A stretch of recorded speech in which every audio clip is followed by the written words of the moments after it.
আসসালামু আলাইকুম। আজকের ভিডিও টপিক ভিপিএস বা আরডিপি নিয়ে। আমরা প্রথমে জানব যে ভিপিএস বা আরডিপিটা কি। ভিপিএস বা আরডিপি হলো ভার্চুয়াল প্রাইভেট সার্ভার বা রিমোট ডেস্কটপ প্রোটোকল। আমরা যেমন কম্পিউটারে অ্যানিডেক্স বা জুমের মাধ্যমে অন্যদের কম্পিউটার নিয়ন্ত্রণে নিয়ে থাকি, অন্যদের কম্পিউটারে কাজ করে থাকি। ভিপিএস অনেকটা ওইরকমই। আমরা এখানে একটা নেটওয়ার্কে অ্যাক্সেস পাই, কম্পিউটারে অ্যাক্সেস পাই, যেটা ইউএসের একটা কম্পিউটারে আমরা অ্যাক্সেস নিয়ে থাকি এই ভিপিএসের মাধ্যমে। তো ভিপিএস মূলত অনেক কাজে ব্যবহার করে থাকে। তো আমরা মূলত সার্ভে কাজের জন্য এটি বেশি ব্যবহার করে থাকি, যাতে ইউএসএ থেকে ট্র্যাক করতে না পারে, সার্ভে সাইটগুলো ট্র্যাক না করতে পারে যে এটি অন্য কান্ট্রির।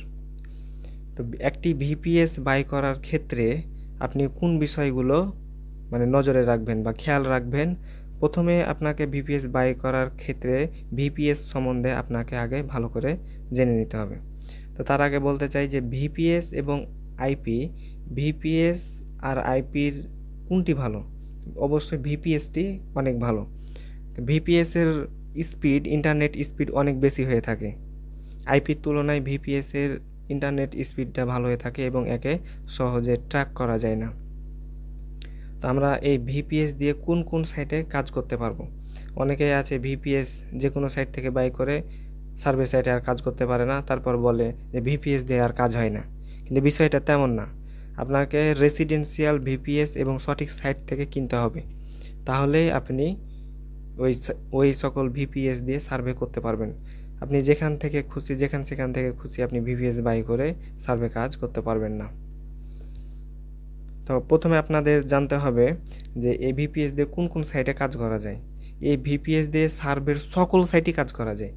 আপনি এই ভিপিএস দিয়ে সার্ভের যে কোনো সাইটে কাজ করতে পারবেন, কোনো রকম ত্রুটি ছাড়া, কোনো সমস্যা ছাড়াই কাজ করা যাবে।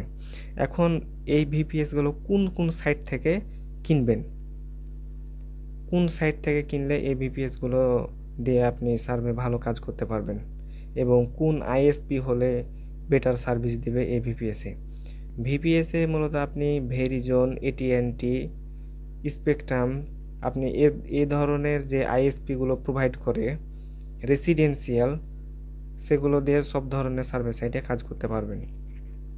এখন আপনাদের সামনে কয়েকটি সাইট দেখাবো, যেগুলো থেকে আপনি সাইট রিভিউ করব, যেগুলো থেকে আপনি ভিপিএস কিনবেন বা কিনবেন না। তো চলুন কম্পিউটার স্ক্রিনে এখন দেখি যে আপনারা কোন কোন সাইট থেকে ভিপিএস কিনতে পারেন। তো প্রথমে আপনাদের সামনে hostingsource.com এই সাইটটি ওপেন করাই আছে। তো hostingsource.com সাইটটি ভিজিট করলে আপনাদের সামনে এরকম ইন্টারফেস শো হবে। তো আপনাদের বলে রাখি, আজকে কোনো রকম অ্যাকাউন্ট করা বা ভিপিএস কিভাবে বাই করবেন, সেট আপ করবেন, এরকম কোনো কিছু দেখাবো না। জাস্ট আজকে সাইটের রিভিউ দিব যে কোন সাইটে ভিপিএস দিয়ে আপনি সার্ভে কাজ করতে পারবেন। তো এই hostingsource.com ভিজিট করলে আপনাদের সামনে এরকম একটি ইন্টারফেস হবে। তো আপনারা ভিপিএস বাই করার ক্ষেত্রে অবশ্যই চ্যাট বক্স থেকে তাদের সাথে আগে কন্ট্যাক্ট করে নেবেন। ভিপিএস দেখলেন, একটা ইউটিউবে রিভিউ দেখলেন, এসে কিনে নিলেন, তারপর দেখছেন যে আর কাজ হয় না, এরকম কোনো সময় করবেন না। আপনি চ্যাটে এসে তাদের সাথে আলোচনা করবেন যে এ সকল ভিপিএস দিয়ে সার্ভে হয় কি না। তো দেখেন যে এখানে hostingsource.com এর এখানে সাপোর্টে আমি কথা বলেছি। দেখেন যে আমি তাদেরকে জিজ্ঞাসা করেছি যে এই this VPS I can use for survey. তারা উত্তর দিয়েছে most of our clients use it for survey, বেশিরভাগ ক্লায়েন্ট এটা সার্ভের ক্ষেত্রে ব্যবহার করে থাকে। So you definitely can use, so আপনিও ব্যবহার করতে পারেন, কাজ হবে, ওরা দাবি করছে। তারপর আমি জিজ্ঞাসা করলাম কোন আইএসপি তারা প্রোভাইড করে। তারা বলছে কজেন্ট। এখন দেখেন যে কজেন্টে কিন্তু দ্রুত ট্র্যাক করতে পারে। এটা কি জানেন যে কজেন্ট আইএসপিটা মূলত অন্য যেমন এটিএনটি, টি মোবাইল, ভেরিজোন, স্পেকট্রাম, এ সকল যে আইএসপি আছে এগুলোর করতে কজেন্ট কমিউনিকেশানটা দুর্বল, একে ট্র্যাক করা সহজ। তো আমি রিকমেন্ড করব যে এখান থেকে আপনারা ভিপিএসটা বাই করবেন না, কারণ তারা একটাই মাত্র আইএসপি প্রোভাইড করে, সেটা হলো কজেন্ট। আর এটা ট্র্যাক করতে দুর্বল হবে। তো আপনারা এটাকে অ্যাভয়েড করবেন, এই সাইটটাকে অ্যাভয়েড করবেন। এরপরে আছে JaneHosting.com। আমি ইউটিউবে অনেক রিভিউ দেখলাম যে জেন হোস্টিং দিয়ে নাকি সার্ভে খুব ভালো হচ্ছে এরকম। তো তারা কিন্তু ভাই সার্ভে মানে এই ভিপিএস মানে এই সাইটের ভিপিএস না কিনে না ব্যবহার করে জাস্ট ইউটিউবে একটা রিভিউ দেখে তারা কিন্তু ভিডিও বানিয়ে দিয়েছে জাস্ট ভিউ আনার জন্য যে এখান থেকে কাজ হয়। কিন্তু আসলে জেন হোস্টিংয়ে তাদের এই যে তাদের সাথে চ্যাট করে জানতে পেরেছি তাদের ভিপিএসগুলো রেসিডেন্সিয়াল নয়। তো আপনারা সবাই জানেন যে রেসিডেন্সিয়াল ভিপিএস ছাড়া মোটেও কাজ হবে না। যেমন ডাটা সেন্টার বা আদার কোনো নেটওয়ার্ক থেকে যদি হোস্ট করা হয় তাহলে কিন্তু কাজ করবে না। তো আপনারা এখান থেকে বুঝতে পারছেন যে এই JaneHosting.com দিয়ে এটা মোটেও কাজ হবে না। এখান থেকে মানে আপনি যদি ভিপিএস বাই করেন সেটা আপনার পুরোটাই জলে চলে যাবে। বিশেষ করে সার্ভে কাজের জন্য জেন হোস্টিংয়ের ভিপিএস প্রযোজ্য নয়। তাহলে আপনারা ভিপিএস কোথা থেকে কিনবেন? ভিপিএস কেনার নির্ভরযোগ্য একটা সাইট হলো alpha.net.bd। আপনারা এখান থেকে ভিপিএস নিঃসন্দেহে কিনতে পারবেন কোনো রকম সমস্যা ছাড়াই। এখানে আপনারা বিভিন্ন ভিপিএন পেয়ে যাবেন সুলভ মূল্যে। আর সবচেয়ে বড় কথা হলো যে আপনি এখানকার ভিপিএস দিয়ে সকল ধরনের সার্ভে সাইটে কাজ করতে পারবেন এবং তাদের সাথে চ্যাট বক্সে কথা বলে আপনি আপনার প্রয়োজন মতো আইএসপি নিতে পারবেন। যেমন এটিএনটি হতে পারে, স্পেকট্রাম হতে পারে, আপনার যেটা প্রয়োজন সেই আইএসপিটা আপনি নিতে পারবেন এখান থেকে। মোটামুটি বাংলাদেশে যে সকল প্রোভাইডার ভিপিএস প্রোভাইড করে তার ভিতরে alpha.net.bdটা ভালো। এখান থেকে নিয়ে আপনারা কাজ করতে পারবেন। এখন যে ভিপিএসটা আপনি নেবেন, ধরেন যে alpha.net-এ এখন ভিপিএস আপনি চয়েস করলেন যে এখান থেকে ভিপিএস নেবেন। তো ভিপিএস কোন কারণে নেবেন? কারণ এখানে ইউজ ভিপিএস আছে এবং ফ্রেশ ভিপিএসও আছে। তো ইউজ ভিপিএস যেটা সেটার আপনার দাম কম হবে, আর ফ্রেশ যেটা ভিপিএস কেউই ব্যবহার করেনি, শুধুমাত্র আপনি ব্যবহার করবেন একদম ডেডিকেটেড। তো এখান থেকে যদি আপনি নিতে যান তাহলে প্রায় আপনার 6,000 টাকা মূল্য আসবে। আর যদি আপনি অন্যজনা কেউ ব্যবহার করেছে আপনি এখন ব্যবহার করবেন তাহলে আপনার 3,600 মতো প্রাইসে আপনি পেয়ে যাবেন। তো 3,600 প্রাইসে আপনি নিতে পারেন, রিস্ক কিন্তু আপনার।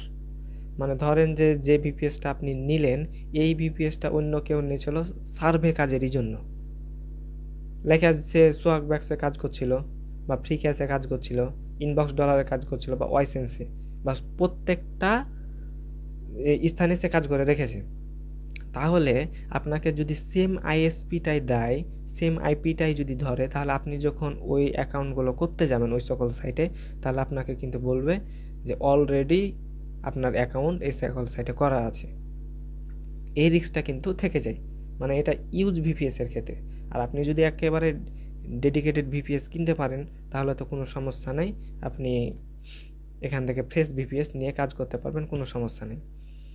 তো সার্ভে কাজের জন্য আপনার ফ্রেশ ভিপিএসটা দাম বেশি হলেও আপনি এখান থেকে নিয়ে কাজ করলে কাজে কোনো রকম অসুবিধা হবে না। ব্যান হওয়ার চান্স একদম জিরো বললেই চলে, নাই ব্যান হবে না এরকম। মানে আপনাকে সার্ভেরও ক্রাইটেরিয়া আছে, মানে সার্ভে কাজ করা, সার্ভে দ্রুত করা, সার্ভেতে ফেক অ্যান্সার দেওয়া, রাবিশ অ্যান্সার দেওয়া, এই সকল যদি করেন সার্ভে এমনিতেই আপনাকে ব্যান করে দিবে। তখন আপনি ভাববেন হয়তো ভিপিএস দুর্বল, আইপি দুর্বল, তার কারণে ব্যান করে দিল। কিন্তু আপনি যে রাবিশ এই উত্তর অ্যান্সার দিয়েছেন সে সকল কারণে আপনাকে ব্যান করা হয়েছে, বা আপনি সেম সার্ভে কয়েকবার করেছেন সেজন্য আপনাকে ব্যান করা হয়েছে। আপনি যে বিষয়টা নিয়ে কাজ করবেন বা ওই বিষয়টাকে আপনাকে আগে ভালোভাবে জানতে হবে। সার্ভে করবেন, সার্ভে সম্বন্ধে আপনাকে জানতে হবে, সার্ভে ক্রাইটেরিয়াগুলো বুঝতে হবে। যে সেম সার্ভে করা যাবে না, একটা সার্ভে আরেকবার যদি চলে আসে তাহলে ওই সার্ভেটা করা যাবে না। এই বিষয়গুলো আপনাকে খেয়াল রাখতে হবে। দ্রুত উত্তর দেওয়া যাবে না, না পড়ে যেটা খুশি সেটা আপনি উত্তর দিয়ে দিচ্ছেন। আপনার মন মতন যে কিছু লিখতে বলে, কিছু ডিসক্রিপশান লিখতে বলে, তখন আপনি আপনার মন মতন রাবিশ উত্তর দিচ্ছেন, ওগুলা দেখে তারপর আপনার অ্যাকাউন্ট ব্যান করে দেয়। আর আপনি ভাবেন যে ভিপিএসের কারণে হয়তো বা আইপির কারণে ব্যান হয়ে গেল, বিষয়টা এমন না। এবং লাস্ট যে সাইটটা আছে সেটা হলো onlineansolution.shop। তো এই সাইটটা অনেকে ম্যাক্সিমাম টাইম ভারী, মানে সাইট ভিজিট করা যায় না। তো এই সাইটের যেটা আপনার অ্যাডমিনের হোয়াটসঅ্যাপ নাম্বারটা আমার ডেসক্রিপশান বক্সে দিয়ে রাখবো, আপনারা ওখান থেকে মানে সাইটে প্রবেশ করার কোনো দরকারই নাই আপনার। আর যদি দেখেন যে সাইট ভিজিট করা যাচ্ছে তো ভিজিট করবেন, আর হোয়াটসঅ্যাপে তাদের সাথে কন্ট্যাক্ট করে আপনার কোন ভিপিএসটা নিতে চান বা আইপি যে কোনো ধরনের সার্ভিস আপনি পেয়ে যাবেন। যেমন লেখা যে আপনি যদি মনে করেন যে সোয়াগ বা ফ্রি কাজ ভেরিফিকেশান করব, তাহলে আপনি জাস্ট ওদের সাথে হোয়াটসঅ্যাপে যোগাযোগ করবেন, তারা আপনাকে সেটা ভেরিফিকেশান করে দিবে। তো আশা করছি যে ভিপিএসের বিষয়টা আপনারা পুরোপুরি বুঝতে পেরেছেন, যে আপনারা কোন সাইট থেকে ভিপিএস কিনবেন আর ভিপিএস কেনার আগে তাদের সাথে যে যোগাযোগ করবেন, পুরো বিষয়টা আপনাদেরকে বোঝাতে পেরেছি। আশা করি ভিডিওটি আপনাদের জন্য হেল্পফুল হয়েছে। অবশ্যই আমার চ্যানেলটি সাবস্ক্রাইব করে পাশে থাকা বেল আইকনটি অল করে দিবেন এবং ভিডিওতে একটি লাইক ও কমেন্ট করতে ভুলবেন না।